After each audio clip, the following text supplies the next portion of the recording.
Thank you. Your death was the key to progression, plants. I do so deeply appreciate you. What's up, everybody? My name is CoalFire, and welcome to Echoed Worlds. Now, this is a game that was supported using public funding by the Slovak Arts Council. So, I don't know if that means this is like a way to get the arts stimulated in the area or not, but from the game's page, it says most of the members of our team have no previous experience with game development, and Echoed Worlds was made during a few months of tutored game development classes. So I wanted to take a look at this because it seems like a really interesting look into, like, I want to say the politics of game development, not the game itself, but like the reason that it was created. So, from what I've seen of it so far, it's got a really beautiful, I think, hand-painted art style mixed with like some 3D objects. And I don't know, let's just take a look at it and see what's up. I'm really curious about this. The space. An empty, soulless place. It was in dire need of a spark of life. And so, the Creator made his final decision. He split his power and shaped it into 7 architects. He lost his omnipotence and became just an observer, and the universe changed with him. Architects harboring immense power have reshaped the universe from its void state. 6 of them created worlds flourishing with life, energy, and beauty. The last architect, however, was another story. Obsessed with perfection, but unable to shape life, Tyr went to extremes, but everything he tried ended in vain. Alas, Tyr gazed onto other planets. Their beauty captivated him. The plan that would change the course of the universe arose in his mind. Taking possession of power from another architect would surely bestow the boon of life upon him. He waited no more. He embarked on a journey to the nearby planet, where Algiz, architect of life, was resting in a deep slumber. And thus, our story begins. Algiz, wake up. You must hurry, the time is running short. Wow, that was an introduction. Yeah, see, like, it's got 3D artwork for the character model, but everything else is hand-drawn, hand-painted. That's really cool. You slept far too long, Algiz. Tyr sees the opportunity your slumber made for him. Right off the bat, it reminds me of Ori and the Blind Forest in terms of art style alone. But I want to see what's going on here. Alright. So we're in a very purple forest. Okay, we can make that. Lots of big ass... Okay, we have an edge climb. That's cool. What are you? What's up? Algiz, as an architect of life, it is within your power to animate the living. Replenish this tree and continue your pursuit. You look like a face. Without your crystal, you lack the power. There must be some other way. Try to look around. This little plant, maybe? Halt! This plant overflows with life. Algiz, as an architect of life, you can not only create life, but take it as well. Try to drain its energy. Excellent. Oh, with this glimmer of energy, you can proceed further. Let us waste no more time. So, right off the bat, it feels... Can I, like, take that back? Oh. You can get energy back from things you've already there we revived. Go. It seems really hand-holdy. I mean, that's okay. We're still in, I would say, like a tutorial section. What's over here? Oh, hey there. collectibles. Alright. Can I get... Ah, we can get more than one. Alright. Alright. Yeah, so far the music and the art style are absolutely gorgeous. Where's that gonna send me back to? Oh, not bad. Not bad at all. The narration is cool, if not a little overbearing right now. It's actually kind of nice just to have a little bit of gameplay. Take you back. What do I have to donate to? Cool. What's going on? Run! Oh! Yeah, I feel like that kind of goes without saying. What are you? Oh, Jesus! Do I have like a sprint button? Let's just not stop this time. Holy shit, man, you're fast! How do I get away from you? Ah! Oh! Alright. Alright. This is doable. Whoosh. Oh, there we go. And now, quickly, before it's too late. Yeah, so... I'll talk about that at the end. What's going on? Hello? Whoosh. Wait, where did all my life go? Oh, I need to get more. Me, but I saved up so much already. Ow. There we go. Part of me thinks that I'm gonna need to... There we go. I want to keep every last bit. Do you know why Tyr stole your crystal? No? Want to tell me? He cannot create life on his own. He needs your power. Okay. I thought we covered that in the opening cutscene. Oh, okay. What's going on here? Can I duck? I can't jump over that. So, methinks that is not the correct path. Alright, so... Whoosh. Let us pop up tippy top here. Methinks a secret. Whoa, did I just... Whoa, okay, what's going on? I think I just wall jumped.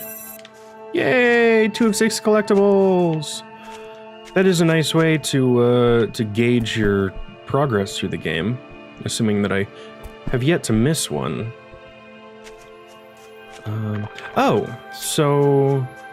Yeah, it does feel like this game draws a lot of inspiration from Ori and the Blind Forest in terms of art style, gameplay mechanics, I knew it all along. And puzzle solutions. There always was something vile within him. Okay. To use your own power trying to kill you. I mean, the poor guy was just trying to create life. I understand that he's doing some awful stuff, but... Oh, bounce? Yep, bouncy bounce. Awesome. Bounce. I want to go down first.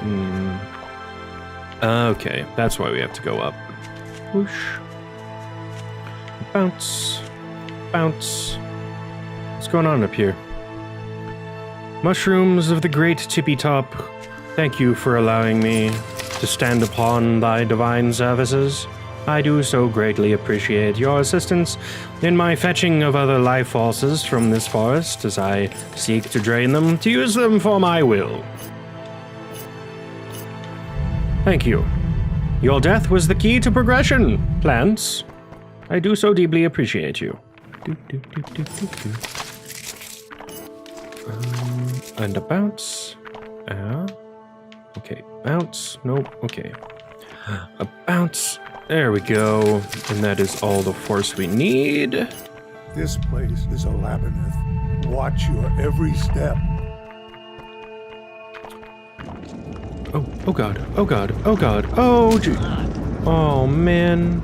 Okay. Oh god, it's gonna... I want to see if I can let it roll ahead of me, but I don't have any means of, like, evading it besides just running. Oh, well, that ended poorly. Alright, so we don't have any life force. There was an eye in there. What's going on, man? Are you some sort of little creature that I should be aware of? Just hanging out in your little box, trying to murder me? You know, like you do. What is going on? What is this? Okay, so... Oh, I see. We take you, we push you over, and then we use the life force to grow the mushroom, which gets us up top. Beautiful. And then we get one there, and then we can head on back, because all we needed was 2. Beautiful. Alright, and then we can grow you. There we go, because nothing should be allowed. I see what I'm supposed to do. So it really is pretty damn gorgeous. Alright, and then we lure you over. And then you're a dumbass, because you're a rock. Sorry, man. I'm not, like, rockist or anything. It's just, you know, the lack of any neural structure that you have in your body suggests that you don't have any kind of higher function besides running at me. Alright. I don't know if I went the right direction first. Maybe I did, because here's the block that we need. And then we can pop down below, push the button, and let it drop through. Voila! Oh? Okay. So we're halfway there. Whoa. Living on a prayer. So where's the other one? Down here?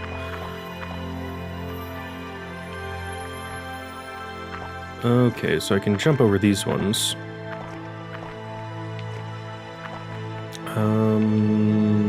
Okay, that was the entire thing.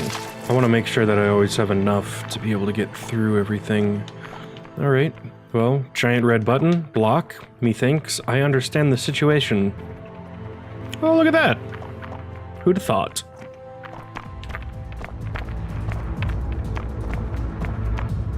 Seeing what Tyr did with your power is unspeakable.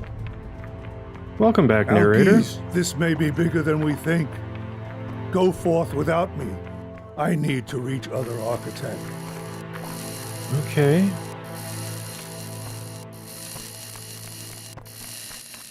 Ooh, that's just a little bit faster than me.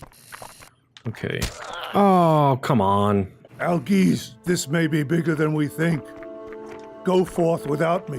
Whew. I need to reach other architects. Whoa, holy shit. I agree, little dude.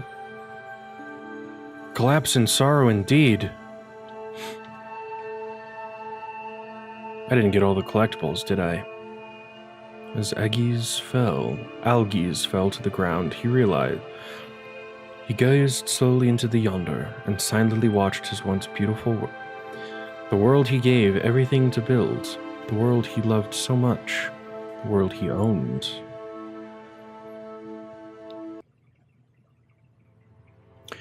Okay, so in terms of art for the sake of art, this game is pretty fantastic. The music is phenomenal. Just this, like, quiet, somber strings lending to both the atmosphere and the emotion of the situation, and the visual art, the animations, the environments, and the, like, objects, all really beautiful. Really, really beautiful. The voice acting was really good. I enjoyed it for that much. But in terms of this being a game, I'm not sure if I like it all that much. As a piece of artwork, I think it's fantastic. As a game, it has a lot of problems. So one of the biggest things is that this story is very, very is very tell, don't show. everything of importance that happened with the storyline and the, other creatures all happened via the narration. And it makes you wonder if this would have been better off just as an animated short, or something along those lines, maybe an interactive visual novel. Because as it stands right now, the gameplay and the story it's trying to tell are in no way linked. I mean, sure, you're operating under the premise that you're this creature who needs to get somewhere and you have to do all this stuff to get there, but it's nothing of the narrative is involved with the platformer itself, save for that lifesteal mechanic. I can't remember who said it, but it was a quote about just writing in general. Is this the most interesting part of the protagonist's life? And if not, why aren't you writing about that? So it seems like this game was definitely focusing on what was the most interesting part, but it didn't do a great job of integrating that into an actual game. It was a really simple side-scrolling puzzle platformer with a really cool story attached to it that wasn't involved with the game in any way. The narration, while really good at times in terms of the content, the delivery, and all of that, was really overbearing. It didn't let the player discover anything for themselves, and it informed you of things you either already knew about, were completely irrelevant, or just kind of really natural to the situation. Like the narrator chiming in to tell me to run from something that just appeared behind me, kind of obvious. The narrator taking away control from the player in order to instruct them how to use the mechanics, kind of frustrating. So, I don't know, having that huge, grand, beautiful opening with music, narration, and gorgeous artwork, and then falling into this really beautiful but really basic and disconnected platformer seemed like a lot of the resources that could have gone into making this a really beautiful animatic or animated hand-painted short film, something like that. It seems like a missed opportunity or a misallocation of ideas in terms of what wanted to be made. I understand that everybody involved has very little to no experience making games before creating this, and I understand all of that. But the page said that they were very open to feedback, and I wanted to give my most honest opinions. I don't think this is a bad game by any means. It's just, it feels like something that should have been explored in a different medium besides games. It seems like it pulls a lot from Ori and the Blind Forest, which is an absolutely gorgeous Metroidvania platformer, and I can feel a lot of the influences in the gameplay in the sense of the block pushing puzzles and the little projectiles and the bouncy pads and the growing vines, that kind of stuff. It shares a lot of aesthetic resemblances as well in terms of the art style, where everything is this really beautiful kind of oil pastel colors. But since this was such a short game, it didn't have a ton of chances to experiment with different environments, which is fine. But I do wish that a little more focus had gone into making this an interesting game to play instead of an interesting story to interact with. Because the way it is right now, it's a very interesting story with a very cool premise, some interesting characters, and an awesome narrator with this kind of disjointed platformer attached to it. So I guess all in all, I think it's a really beautiful piece of art that maybe should have stayed in a non-interactive medium. But props to all the developers who are learning how to develop. For a first entry, this is damn good. This is really damn good. I've tried fucking around with a couple of engines myself, and I only had the guidance of the great and powerful YouTube to learn what the hell was going on. but this is a fantastic first step, and I will give them that. So I hope this doesn't come across as like any kind of too harsh criticism for people who are just getting into game making. You have all of my encouragement to keep doing what it is that you're doing, and it's awesome that you're doing it. I just wanted to give you all of my thoughts in terms of this being a game that is to be played by players. But thank you all so much for watching. My name is CoalFire, and I will see you next time.